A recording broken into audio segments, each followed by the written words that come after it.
सबको जय मसीह की। मैं आप लोगों के साथ फिर से एक बार परमेश्वर का धन्यवाद करते हैं और आज के वचन के द्वारा प्रभु आप लोगों को बहुत से आशीष दे।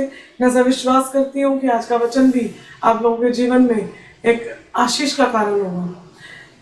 परमेश्वर का वचन बताता है, बड़ा क्लियरली लिखा है, पहला पतरस उसकी 5:8 में, सचेत हो और जागते रहो क्योंकि तुम्हारा विरोधी शैतान गरजने वाले सींग के समान इस खोज में रहता है कि किसको फाड़ खाए। आज के टाइम में अगर हम प्रभु यीशु मसीह को जानते हैं, प्रभु यीशु मसीह को मानते हैं और हमारा ध्यान इस दुनिया के अंदर अगर बिजी है और हम अपने आप को परमेश्वर की उपस्थिति में न लाकर दूरी में हम लोग रहते हैं, अगर हम उससे अलग होने का उपाय करते हैं, प्रयास करते हैं, अगर हम उसके पास आने का कोई कोशिश नहीं करते, उसके साथ जुड़ने की कोई कोशिश नहीं करते, तो ये वचन आज आपके लिए है। क्योंकि वचन कहता है सचेत रहो, यानी अलर्ट रहो और जागते रहो। और जागने का मतलब ये नहीं है कि आप सोएंगे नहीं कभी। जागने का मतलब है कि ये सिंपल सा कि अगर आप जागते हैं तो दुष्ट कभी भी आपके ऊपर अटैक नहीं कर पाएगा। दुष्ट आएगा तो सही, क्योंकि वो बहुत ही चालाक है, वो गेट पे ही रहता है ताकि वो आपको फाड़ खाए, वो आपको फाड़ने के लिए आता है। लेकिन परमेश्वर वचन कहता है कि क्या करना है, जागते रहना है और सचेत रहना है, क्योंकि तुम्हारा विरोधी शैतान क्या है, गरजने वाले सींग के समान, यानी वो गरजने वाले सींग के समान डराता है, सिचुएशन दिखाता है, घबराहट को पैदा करता है, बेचैनी को पैदा करता है। क्या है, गरजने वाले सींग के समान खोज में रहता है कि क्या है, किसको फाड़ खाए। मैं आपको बताना चाहती हूँ, वो आपको आप पे तरस नहीं खाता, वो आपके ऊपर किसी भी तरह से वो आपको आरामदायक जीवन नहीं देगा। वो आपको ये नहीं करेगा कि आप बड़ा आराम से अपनी ज़िंदगी को बिताएं। वो आपको इरिटेट करेगा, वो आपको परेशान करेगा, आपके जीवन में वो आपको वचन को पढ़ने नहीं देगा, वचन में जुड़ने नहीं देगा, प्रार्थना को करने नहीं देगा, आराधना को करने नहीं देगा, क्योंकि वो नहीं चाहता कि आप परमेश्वर की उपस्थिति में आकर ब्लेस हो जाए, वो नहीं चाहता। लेकिन मैं आपको बताना चाहती हूँ कि जो प्रभु यीशु मसीह को मानने वाले लोग हैं, मैं उन्हीं से बात कर रही हूँ। मैं अभी इस टाइम मैंने जातियों से बात नहीं कर रही, मैं बात कर रही हूँ उन विश्वासियों से जो अपने आप को विश्वासी कहते तो हैं, लेकिन थोड़ी सी चिंता आती है वो डर जाते हैं, डगमगा जाते हैं, घबरा जाते हैं और कई बार हम गिव अप भी कर देते हैं। लेकिन मैं बताना चाहती हूँ कि अगर आप डर जाएंगे, गिव अप कर देंगे, घबरा जाएंगे, तो आप कभी भी शैतान का सामना नहीं कर पाएंगे। कई बार हम शैतान का सामना करने खुद ही निकल लेते हैं कि हम खुद ही लड़ लेंगे। मैं आपको बताना चाहती हूँ, वचन में लिखा है कि परमेश्वर के अधीन हो जाओ। सबसे पहले उसके अधीन होना है, सबसे पहले उसके पास आना है, उसके समीप होना है, उसके जो अंडर में बैठना है, उसके समर्पण में बैठ जाना है कि प्रभु आप मेरे शरण स्थान है, आप मेरे लिए सब कुछ है। पहले आप उसके समीप आके बैठ जाएं। उसके बाद जब आप उसके अधीन हो जाएंगे, फिर वचन कहता है उसके अधीन हो जाओ और शैतान का सामना करो तो वो तुम्हारे पास से भाग जाएगा। शैतान की इतनी औकात नहीं है, वो इतना पावरफुल नहीं है कि वो आपके ऊपर जयवंत हो सके। लेकिन लोग उसको क्यों अपने ऊपर जयवंत होने देते हैं? क्योंकि वो शैतान से लड़ना नहीं जानते, वो नहीं जानते।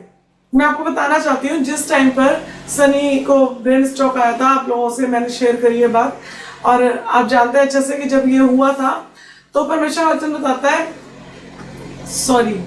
जिस टाइम पे ये हुआ था मैं गिव अप भी कर सकती थी, मैं रोते रोते अपनी जिंदगी भी काट सकती थी, परेशान भी हो सकती थी, और मैं उस सिचुएशन को अपने मन में मान लेती कि ठीक है, कॉम्प्रोमाइज करना पड़ेगा, ऐसे ही लाइफ है, बैठना ही पड़ेगा, अब क्या कर सकते हैं, सब बोल रहे हैं, टाइम लगता है, 1 साल लगता है, 1.5 साल लगता है, अब जो लगेगा सो लगेगा, डॉक्टर झूठ तो बोल नहीं रहे हैं, डॉक्टर भी तो पढ़े लिखे होते हैं, इतनी उन्होंने डॉक्टरेट करी भी है, तो वो गलत तो बोलेंगे नहीं।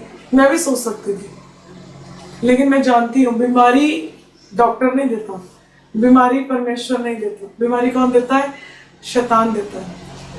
हर एक बीमारी शैतान की ओर से, चिंता शैतान की ओर से, लकवे की बीमारी शैतान की ओर से, नेगेटिविटी शैतान की ओर से, ब्रेन स्ट्रोक शैतान की ओर से। कोई भी ऐसी बीमारी हो जो परमेश्वर ने लिखा हो कि मैंने दी है, नहीं दी, शैतान देता है। और मैं कह रही थी, मैंने कहा प्रभु ये आपकी ओर से नहीं है, ये जाए मेरे घर से, बेड पलट जाए यीशु के नाम में। इनका ये जो राइट साइड वीक है, इस सामर्थ्य हो जाए, बल आ जाए इसके अंदर, ये खड़े हो जाए यीशु के नाम में, उठे ये खड़े हो जाए यीशु के नाम में। आपको पता है जो आप बोलते हैं परमेश्वर उसके द्वारा कार्य करता है। आप क्या मन में मान रहे हैं, क्या आपने दिल में सोच लिया है कि अब तो हो गया बस जो होना था। अगर हम ऐसे सोच लेंगे फिर शैतान जीत गया। और मैं आपको बताना चाहती हूँ कि जिस टाइम पे ये सारी सिचुएशन हो रही थी तो मेरे पास एक बड़ी प्यारी बहन का फोन आया, पास्टर है वो, और उनका फोन आया, उन्होंने मुझे एक बात बोली। ये मेरे लिए एक बहुत अच्छा टाइम था, मेरे लिए बड़े उत्साहित कर देने वाली बात थी। लेकिन उस टाइम पे मैं इतना थक जाती थी, अभी भी मैं बहुत थक जाती हूँ क्योंकि अभी बहुत टाइम नहीं हुआ है, अभी दूसरा ही हफ्ता है सनी को मतलब मेरे को आपके साथ लाइव आते हुए। अब मैं बताना चाहती हूँ कि जिस टाइम पर सनी को ये सब कुछ हुआ, मेरे पास जब उनका कॉल आया तो उन्होंने मुझे एक बात बोली कि सिस्टर आप भैया कैसे हैं और सब कुछ मैंने उनको बताया। मैंने कहा ठीक है, और अभी बस वो मुझे रात को थोड़ा सा जगाते हैं। आपको पता है दुष्ट हमेशा आपको इरिटेट करेगा। अगर आप संतुष्ट हैं और अगर आप खुश हैं तो वो आपको परेशान करेगा, ताकि आप क्या हो जाए, आप असंतुष्ट हो जाए, आप निराश में आकर कुछ बोलें, कुछ इरिटेट हो जाए, कुछ ऐसी बातों को बोले जिससे आपके मुंह से कुछ नेगेटिव वर्ड निकल जाए। और वो किसी के थ्रू भी बोल सकता है, किसी के थ्रू भी आपको नेगेटिव कर सकता है, चाहे वो पास्टर्स हो, चाहे आपके फ्रेंड्स हो, चाहे आपकी कलीसिया के लोग हो, किसी के थ्रू भी, आपके रिलेटिव्स हो, किसी के थ्रू भी आपको नेगेटिव कर सकता है। लेकिन मैं धन्यवाद करती हूँ प्यारी बहन का, उन्होंने मुझे एक बात बोली कि आप मुझे प्रॉब्लम बताओ। मैंने कहा ये मेरे को सोने नहीं देते, सुबह 6-7 बजे तक मुझे जगा के रखते हैं। और मैंने कहा लेकिन मैं थक जाती हूँ, मुझे बच्चों को स्कूल भेजना है मॉर्निंग में, और उसके बाद फिर मैं कब सोऊंगी, मैं सब काम कैसे करूंगी, मुझे इनका स्पंज करना है, नहलाना है, इनकी फीड तैयार करनी है, सब कुछ करना है, मैं कैसे करूंगी, ये मेरे लिए बहुत बर्डन है, मैं परेशान हो जाऊंगी, ऐसे तो मैं नहीं कर पाऊंगी। और उन्होंने मुझे बड़ी अच्छी बात बोली कि सिस्टर मैं एक प्रेयर करती हूँ देश के लिए कि आप मेरे साथ प्रार्थना में जुड़े। रात को 2 बजे से लेकर 5 बजे तक प्रार्थना होती है, और मेरा विश्वास है कि भैया के अंदर भी बहुत चेंज आएगा और आपकी जो नींद है वो भी पूरी होनी शुरू हो जाएगी, क्योंकि परमेश्वर अपने लोगों को थोड़ी सी नींद में भी बड़ी तसल्ली देता है। और मैंने कहा हाँ ठीक है, मैं जुड़ना शुरू करूँगी। मैंने उनके साथ 2 बजे से लेकर 5 बजे तक जुड़ना शुरू कर दिया, और जैसे ही मैंने उनके साथ प्रार्थना में जुड़ना शुरू करा, अब यकीन मानेंगे सनी को नींद आनी शुरू हो गई, क्योंकि दुष्ट बहुत चालाक है। वो नहीं चाहता कि हम प्रार्थना में बैठे, हम प्रार्थना में ध्यान लगाएं, हम आराधना करें, हम वचन को पढ़ें। मेरे लिए ये बहुत ही उत्तम बात थी कि मेरे को उन्होंने बोला कि हम देश के लिए प्रार्थना करते हैं, उन कलीसियाओं के लिए प्रार्थना करते हैं जो इस टाइम स्ट्रगल में है, परेशानी में है, दुख में है, तकलीफ में है, उनको मारा जा रहा है, उनको सताया जा रहा है, और बैकस्लाइड जो लोग हो गए उनके लिए प्रार्थना करते हैं, और हम रिपेंटेंस करते हैं। मैंने कहा हाँ मैं आपके साथ जुड़ूंगी।